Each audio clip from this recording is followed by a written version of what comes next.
आज की इस वीडियो में हम लोग क्लास 10 के इतिहास के चैप्टर नंबर 1 के इंपॉर्टेंट क्वेश्चन को देखने वाले हैं। हमारे पास जो चैप्टर नंबर 1 है इसका नाम है यूरोप में राष्ट्रवाद का उदय। और यहाँ पर मैं आपको हर एक क्वेश्चन को बहुत ही सिंपल तरीके से समझाऊंगा। अगर आप एक बार हमारे इस वीडियो को कंप्लीट देख लेते हैं तो आप इस पार्ट के कंप्लीट इंपॉर्टेंट क्वेश्चन को जिंदगी में कभी भी नहीं भूलेंगे। तो चलिए एक एक करके हम लोग सारे क्वेश्चंस को देखते हैं। क्या है क्वेश्चन कि फ्रांसीसी लोगों के बीच सामूहिक पहचान का भाव पैदा करने के लिए फ्रांसीसी क्रांतिकारियों ने क्या कदम उठाए। मतलब जो फ्रांस है और वहां के जो फ्रांसीसी क्रांतिकारी है उन लोगों ने फ्रांसीसी लोगों को एकजुट करने के लिए यानी उन लोगों के मन में सामूहिक पहचान का भाव पैदा करने के लिए कौन कौन से कदम उठाए हैं, इसी चीज को आपको इस क्वेश्चन के माध्यम से बताना है। ठीक है, तो ये क्वेश्चन आपको यही कह रहा है कि जो फ्रांसीसी क्रांतिकारी है उन लोगों ने फ्रांसीसी लोगों को एकजुट करने के लिए मतलब समूह में ग्रुपिंग बनाने के लिए मतलब समूह बनाने के लिए मतलब उन लोगों ने कौन कौन से कदम उठाए थे, उन सारे कदम को आपको यहाँ पर डिस्कस करना है। तो देखिए इसके आंसर को हम लोग देखेंगे और देखिए यहाँ पर मैं आपको जो भी आंसर बताऊंगा आपको टू द पॉइंट बताऊंगा और बहुत ही सिंपल लैंग्वेज में बताने वाला हूँ। तो इसका आंसर देखिए क्या है कि फ्रांसीसी लोगों के बीच सामूहिक पहचान का भाव पैदा करने के लिए फ्रांसीसी क्रांतिकारियों ने निम्नलिखित कदम उठाए। अब देखिए यहाँ पर नीचे जैसे मैं पॉइंट बना बनाकर ये सब जो लिख रहा हूँ ये सब कदम है। तो कौन कौन से कदम उठाए थे चलिए हम लोग एक एक करके सारे पॉइंट को यहाँ पर देख लेते हैं। तो चलिए देखिए यहाँ पर पहला पॉइंट क्या उठाया था उन लोग, यानी फ्रांस के क्रांतिकारियों ने पहले वाले झंडे को हटाकर एक नया झंडा चुना। मतलब जो उन लोगों का जो पहले का जो झंडा था उस झंडे को हटा दिया और उस झंडे के बदले एक नया झंडा चुना गया।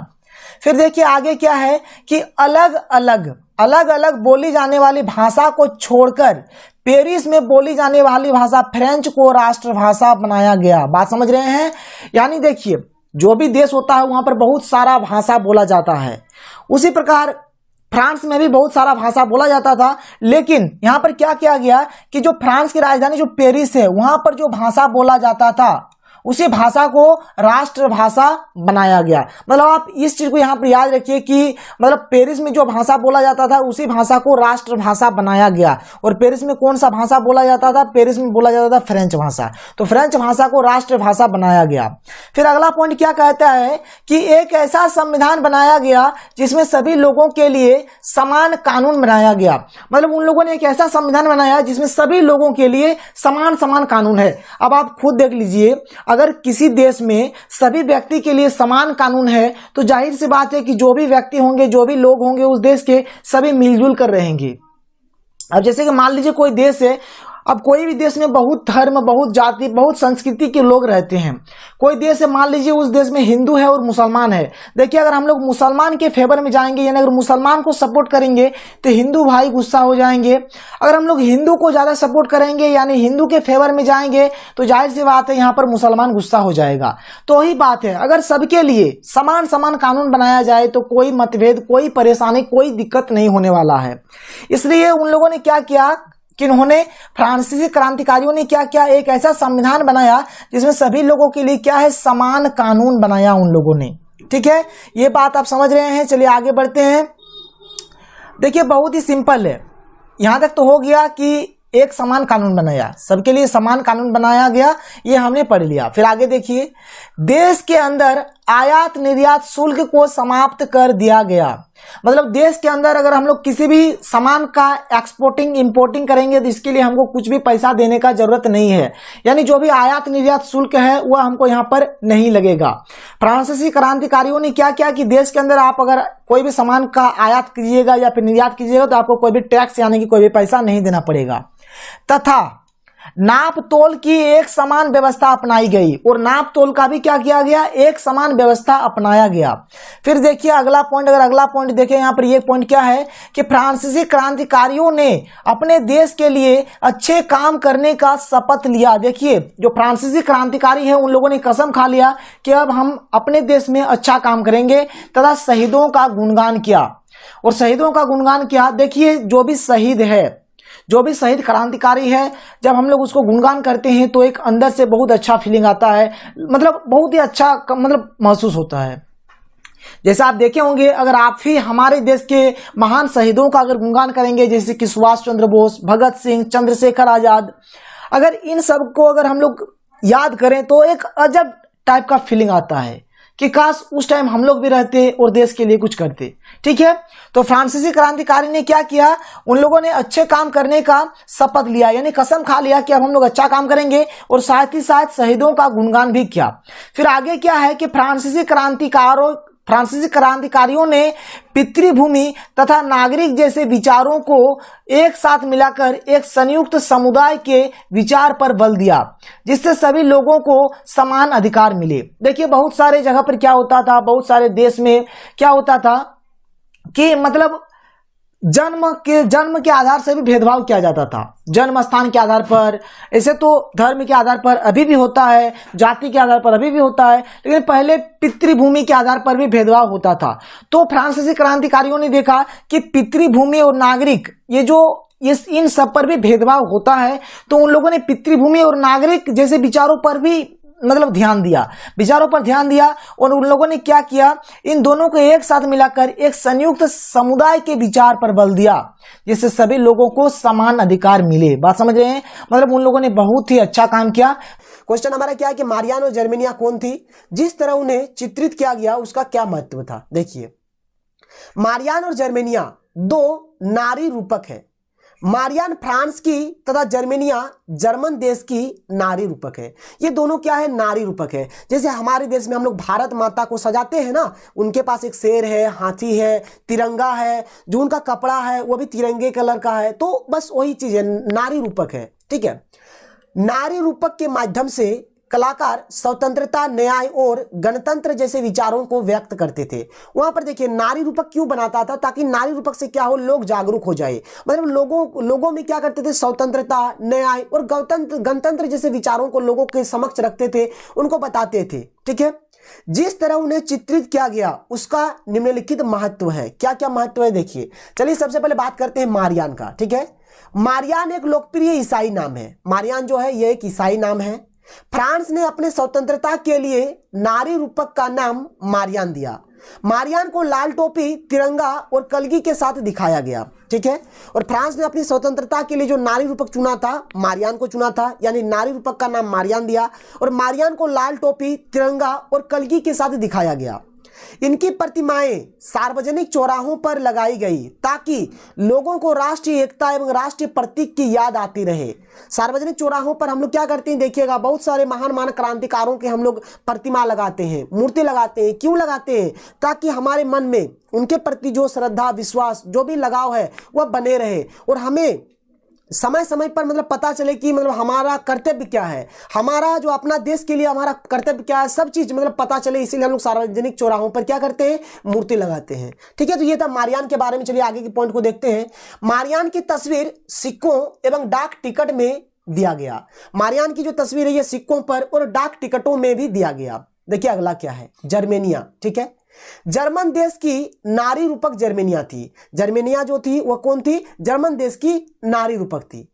जर्मेनिया को बलूत वृक्षों के पत्तों के मुकुट से सजाया गया, क्योंकि जर्मन में बलूत को वीरता का प्रतीक माना जाता है। और जर्मेनिया को बलूत वृक्ष है ना, वहां का एक वृक्ष है जिसका नाम है बलूत, तो उनके पत्तों के मुकुट से सजाया गया था। और देखिए जर्मन में बलूत को क्या माना जाता है, वीरता का प्रतीक माना जाता है। यहां तक क्लियर है। तो आज की इस वीडियो में हम लोग जर्मन देश के एकीकरण को पढ़ेंगे।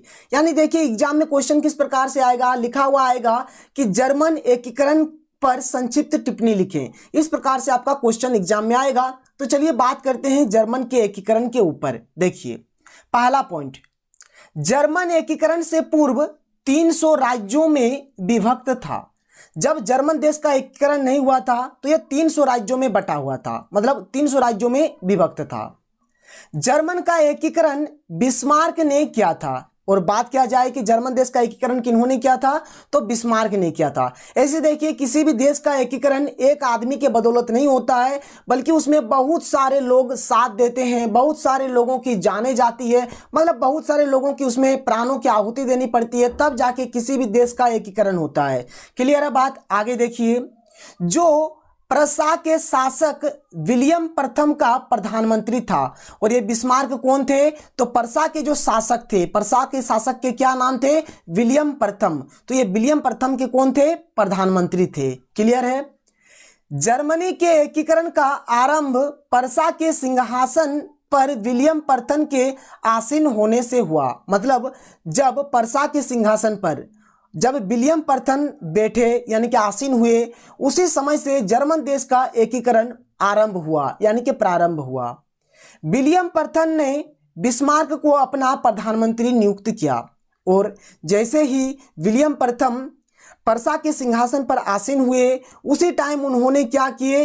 बिस्मार्क को अपना प्रधानमंत्री नियुक्त किया और बिस्मार्क ने ही जर्मन देश का एकीकरण किया था। यहां तक आप समझ रहे हैं। आगे बात करते हैं और चीजों को समझते हैं। देखिए आगे क्या है। बिस्मार्क ने ही जर्मनी का एकीकरण किया और जो बिस्मार्क जी है उन्होंने जर्मनी देश का एकीकरण किया था। जर्मन संघ के उदारवादी मध्य वर्ग 1848 में फ्रैंकफर्ट संसद में मिले। इनका मकसद जर्मन को एक राष्ट्र बनाना था, लेकिन उनकी ये योजना असफल हो गई। जर्मन देश के, ठीक है, जर्मन संघ बोलिए, जर्मन देश बोलिए, दोनों का मतलब एक है, ठीक है। तो जर्मन देश के जो उदारवादी मध्य वर्ग लोग जो थे, उन लोग क्या हुए? 1848 में फ्रैंकफर्ट संसद पर मिले। उन लोगों का क्या मकसद था कि जर्मन को एक राष्ट्र बनाना, यानी जो खंडित खंडित राज्य है उसे मिलाकर एक संपूर्ण जर्मन राष्ट्र बनाएंगे, ठीक है। लेकिन उन लोगों ने ये जो सोचा था ना, उनका ये जो मिशन था, ये जो योजना था, ये फेल हो गया, ठीक है। क्यों फेल हुआ? तो देखिए, इस योजना को राजशाही और फौज की ताकत ने मिलकर दबा दिया।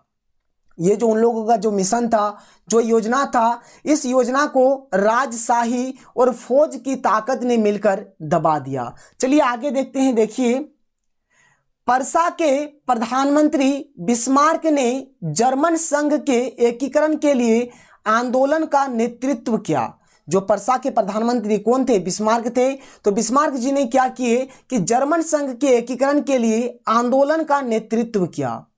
7 वर्षों के दौरान ऑस्ट्रिया, डेनमार्क और फ्रांस से 3 युद्धों में प्रसा की जीत हुई। देखिए 7 साल के अंदर, मतलब 7 साल के दौरान, यानी 7 साल के दरमियान क्या हुआ? जो प्रसा है उन लोगों ने क्या किया? ऑस्ट्रिया, डेनमार्क और फ्रांस से क्या हुआ? 3 बार युद्ध जीता, ठीक है। और क्या हुआ? एकीकरण की प्रक्रिया पूरी हुई, यानी जर्मन देश का एकीकरण संभव हो पाया। जनवरी 1871 में प्रसा के राजा विलियम प्रथम को जर्मनी का सम्राट घोषित किया गया। बात समझ में आ रहा है? और जनवरी 1871 में जो प्रसा के राजा थे, कौन थे? विलियम प्रथम। तो विलियम प्रथम को पूरे जर्मनी का सम्राट घोषित कर दिया गया। तो यह था जर्मन देश का एकीकरण। तो चलिए बात करते हैं इटली के एकीकरण, मतलब इटली का एकीकरण किस प्रकार से हुआ था। सबसे पहले हम लोग बात कर लेते हैं कि एकीकरण मतलब क्या होता है। तो देखिए, एकीकरण का जो असल में मतलब होता है, जैसे कि मान के चलिए कि आपके पास 2 या 2 से अधिक वस्तु है और जब हम लोग उन वस्तुओं को मिलाकर एक नया रूप देते हैं तो उसे ही हम लोग एकीकरण कहते हैं। अब जैसे कि बात करें किसी भी देश के एकीकरण के ऊपर, तो इसका मतलब क्या हुआ कि जब कोई देश आजाद नहीं होता है ना, तब बहुत सारे राज्यों में विखंडित होते हैं और जब उन राज्यों को हम लोग मिला देते हैं और एक राष्ट्र बनाते हैं तो उसे ही हम लोग कहते हैं किसी देश का एकीकरण। और आज के इस वीडियो में हम लोग इटली देश के एकीकरण को पढ़ेंगे। तो चलिए एक एक करके हम लोग समझते हैं। और देखिए, जो इटली का एकीकरण है, ये जो क्वेश्चन है आपके परीक्षा में, ये जो क्वेश्चन है कुछ इस प्रकार से भी आ सकता है। कैसे आएगा क्वेश्चन कि इटली के एकीकरण में शासक विक्टर इमैनुएल द्वितीय, मंत्री प्रमुख काबूर और ज्यूसेप्पे गैरिबाल्डी की क्या भूमिका थी, चर्चा करें। या फिर क्वेश्चन आएगा अथवा देखिए इटली का एकीकरण पर संक्षिप्त टिप्पणी लिखें। तो इस टाइप से आपको एग्जाम में क्वेश्चन देखने को मिलेगा। देखिए, ये जो इटली का एकीकरण है, ये जो क्वेश्चन का आंसर है थोड़ा लंबा जाएगा, लेकिन मैं गारंटी लेता हूं कि आप समझ जाएंगे। तो चलिए बात करते हैं, देखते हैं इसके उत्तर को। बात करते हैं इटली का एकीकरण। देखिए इटली का एकीकरण देखिए, तो एकीकरण के पूर्व इटली अनेक छोटे छोटे राज्यों में बटा हुआ था। जब इटली का एकीकरण नहीं हुआ था तो ये बहुत सारे, मतलब अनेक छोटे छोटे राज्यों में बटा हुआ था। इटली की स्वतंत्रता और एकीकरण के पावन यज्ञ, यहाँ पर यज्ञ लिखिएगा, पावन यज्ञ, ये कुछ नहीं है, इसको आपको नहीं देना है। पावन यज्ञ में असंख्य देशभक्तों ने अपने अमूल्य जीवन की आहुति दी थी। अनेक देशभक्तों को इस पुनीत कार्य का पुरस्कार देश से निकल जाने के रूप में प्राप्त हुआ। बात समझ में आ रहा है कि एकीकरण के पूर्व जो इटली है यह अनेक छोटे छोटे राज्यों में बटा हुआ था। और देखिए, कोई भी देश आज़ाद या फिर कोई भी देश का जो एकीकरण होता है ये एक दिन में नहीं होता है, बल्कि इसके लिए बहुत सारे देशभक्तों को अपने बहुमूल्य जीवन की आहुति देनी पड़ती है। और यहाँ पर तो क्या हुआ कि बहुत सारे ऐसे देशभक्त हैं जिन्हें इस पुनीत कार्य के लिए क्या पुरस्कार देना पड़ा, अपने देश से बाहर निकल जाने का पुरस्कार देना पड़ा। तो ठीक है, ये तो थोड़ा सा स्टार्टिंग है, बहुत मजा आने वाला है। चलिए बात करते हैं। तो देखिए, एक एक करके समझते हैं कि मतलब कौन जो भी यहाँ पर देशभक्त है इटली में, मतलब उन लोगों ने क्या क्या योगदान दिया था, हर चीज को देखेंगे। तो देखिए यहाँ पर क्या है कि जोसेपी मेत्तिसिनी ने इटली का आत्मा बनकर, जो जोसेपी मेत्तिसिनी है उन्होंने क्या किया, इटली का आत्मा बनकर, count Camillo de Cavour Italy का मस्तिष्क बनकर, गैरिबल्डी तथा विक्टर इमैनुएल द्वितीय इटली का शरीर बनकर इटली का एकीकरण किया। बात समझ में आ रहा है, मतलब जोसेपी मेत्तिसिनी जो है वो इटली का आत्मा बनकर, जो काउर जी है वो इटली का मस्तिष्क बनकर, और गैरिबल्डी तथा विक्टर इमैनुएल द्वितीय ने इटली का शरीर बनकर इटली का एकीकरण किया। अब चलिए बात करते हैं एक एक करके योगदान, मतलब इन लोगों ने क्या क्या योगदान दिया था। सबसे पहले बात करते हैं जोसेपी मेत्तिसिनी का योगदान, यानी जोसेपी मेत्तिसिनी ने कौन सा योगदान दिया था। अगर आप जोसेपी मेत्तिसिनी के बारे में पढ़े होंगे तब तो आप आसानी से बोल देंगे सर कोई दिक्कत ही नहीं है। देखिए सर, जोसेपी मेत्तिसिनी इटली के एकीकरण के लिए कार्बोनेरी के गुप्त संगठन का सदस्य बन गया। सबसे पहले काम क्या किया जोसेपी मेत्तिसिनी ने कि कार्बोनेरी का जो गुप्त संगठन था उसका सदस्य बन गया, और बाद में उन्होंने 2 और गुप्त संगठन बनाया, मार्सेई में यंग इटली तथा बर्न में यंग यूरोप की स्थापना की। बात समझ में आ रहा है। सबसे पहला काम जोसेपी मेत्तिसिनी ने क्या किया, इटली के एकीकरण के लिए कार्बोनेरी के गुप्त संगठन का सदस्य बन गया, और दूसरा काम क्या किया कि उन्होंने 2 खुद गुप्त संगठन बनाया, एक मार्सेई में यंग इटली और एक बर्न में यंग यूरोप की स्थापना की। बात समझ में आ रहा है। तो आगे देखिए, इस संगठन के माध्यम से मेत्तिसिनी लोगों को इटली के एकीकरण के लिए जागरूक किया। और ये जो संगठन बनाए थे जोसेपी मेत्तिसिनी जी ने, तो इसका मकसद क्या था कि इटली के एकीकरण के लिए लोगों को जागरूक करना, और ये इस गुप्त संगठन की मदद से लोगों को जागरूक करते थे। आगे बढ़ते हैं, आगे देखिए क्या होता है। 1831 और 1848 के युद्ध में जोसेपी मेत्तिसिनी विफल हो गए और युद्ध का सारा भार सार्डिनिया पिडमांट के शासक विक्टर इमैनुएल द्वितीय पर आ गई। बात समझ में आया। 1831 से 1848 का जो लड़ाई हुआ था, जो युद्ध हुआ था, उसमें जोसेपी मेत्तिसिनी विफल हो गए, यानी कि फेल हो गए, यानी कि हार गए। और उस टाइम क्या हुआ कि युद्ध का सारा भार किसके ऊपर आ गया, सार्डिनिया पिडमांट के जो शासक थे, कौन थे, विक्टर इमैनुएल द्वितीय। तो इनके कंधों पर सारा युद्ध का भार आ गया। अब यहां तक जोसेपी मेत्तिसिनी का योगदान था।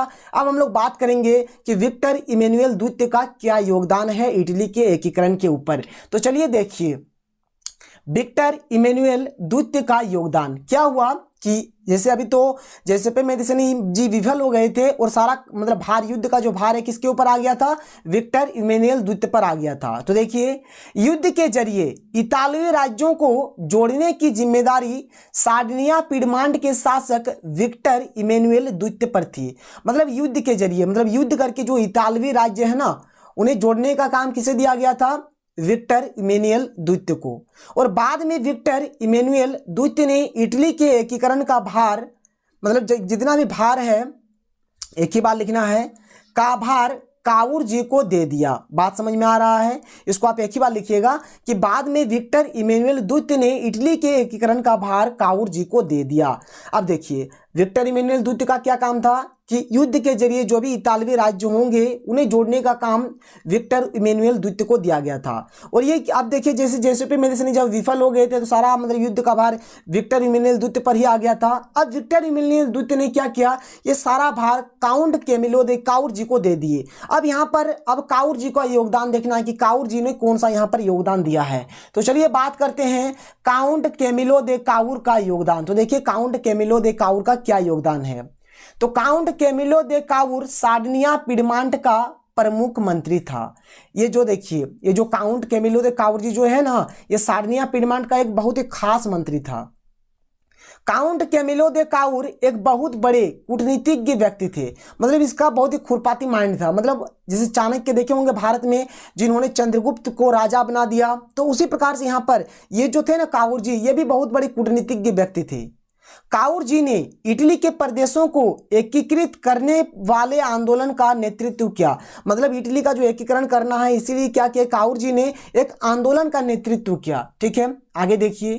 काउर जी कहते थे इटली का सबसे बड़ा दुश्मन ऑस्ट्रिया है। मतलब काउर जी ऑस्ट्रिया को इटली का सबसे बड़ा दुश्मन मानते थे। काउर ने फ्रांस से सार्डिनिया पिडमांट तक एक ऐसा कूटनीति प्लान बनाया जिसके चलते सार्डिनिया ने 1859 में ऑस्ट्रियाई बलों को हरा पाने में कामयाब हुआ। और देखिए काउर जी फ्रांस से सार्डिनिया पिडमांट तक एक बहुत ही कूटनीति प्लान बनाया था, जिसके चलते क्या हुआ, ये जो मतलब सार्डिनिया पिडमांट है, उन लोग क्या पाए, ऑस्ट्रियाई बल जो है मतलब ऑस्ट्रिया को हरा पाने में सफल हुए। इस लड़ाई में सैनिकों के अलावा कई सशस्त्र स्वयंसेवकों ने भी भाग लिया, जिसका नेतृत्व ज्यूसेप्पे गैरिबाल्डी कर रहे थे। बात समझ में आया? जो सशस्त्र स्वयंसेवक थे उनका नेतृत्व कौन कर रहे थे? गैरिबाल्डी। अब यहाँ पर गैरिबाल्डी का योगदान देखते हैं कि उनका इस इटली के एकीकरण में क्या योगदान है। तो देखिए यहाँ पर लिखा है कि ज्यूसेप्पे गैरिबाल्डी का योगदान। तो ज्यूसेप्पे गैरिबाल्डी सैनिकों के साथ साथ सशस्त्र स्वयंसेवकों का नेतृत्व कर रहे थे। 1807 में उन्होंने दक्षिणी इटली और 2 सिसिलियों के राज्यों पर कब्जा जमाया। उन्होंने स्थानीय किसानों का समर्थन जीता और फिर स्पेनी शासक को सत्ता से हटा दिया। बात समझ में आ रहा है? ज्यूसेप्पे गैरिबाल्डी क्या कर रहे थे? जो सशस्त्र स्वयंसेवक थे उनका नेतृत्व कर रहे थे, और उन्होंने क्या किया, जो दक्षिणी इटली है और जो 2 सिसिलियों जो राज्य है उन पर कब्जा जमाया, और जो स्पेनी शासक थे उनको सत्ता से हटा दिया। तो ज्यूसेप्पे गैरिबाल्डी ने ये काम यहाँ पर किया। बात समझ में आ रहा है? देखिए बहुत ही सिंपल है। ठीक है, चलिए आगे बात करते हैं। देखिए क्या है, अब यहाँ पर इस्माइल वाली बात है, तो मतलब कुछ तो अच्छा काम ही हुआ होगा ना, इसलिए यहाँ पर इस्माइल हो रहा है। अब इस्माइल मतलब होने का मतलब यहाँ पर इटली का एकीकरण पूर्ण हो गया है। इस प्रकार इटली का एकीकरण की प्रक्रिया पूरी हुई और 1861 में विक्टर इमैनुएल द्वितीय को इटली का राजा घोषित किया गया और काउंट कैमिलो दे काउर को प्रधानमंत्री बनाया गया। बात समझ में आया? 1861 में क्या हुआ कि जो विक्टर इमैनुएल द्वितीय जो थे उन्हें इटली का मतलब पूरे इटली का राजा घोषित कर दिया गया और काउंट कैमिलो दे काउर को प्रधानमंत्री बनाया गया। और देखिए क्या होता है, ये जो काउंट कैमिलो दे काउर जो प्रधानमंत्री बनते हैं ना, इसके बाद क्या होता है कि 3 महीने बाद ये जो काउंट कैमिलो दे काउर है इनकी मृत्यु हो जाती है। ठीक है, तो खैर हमें और आगे नहीं जाना है, बस यहाँ तक ही। ये था हमारा इटली का एकीकरण। तो आप कमेंट करके जरूर बताएं कि आपको इटली का एकीकरण कैसा लगा है, आप समझ पाए हैं या नहीं पाए हैं, एक बार कमेंट करके जरूर बताइए। तो चलिए आज के लिए इतना ही, फिर मिलते हैं अगले वीडियो में। Thank you.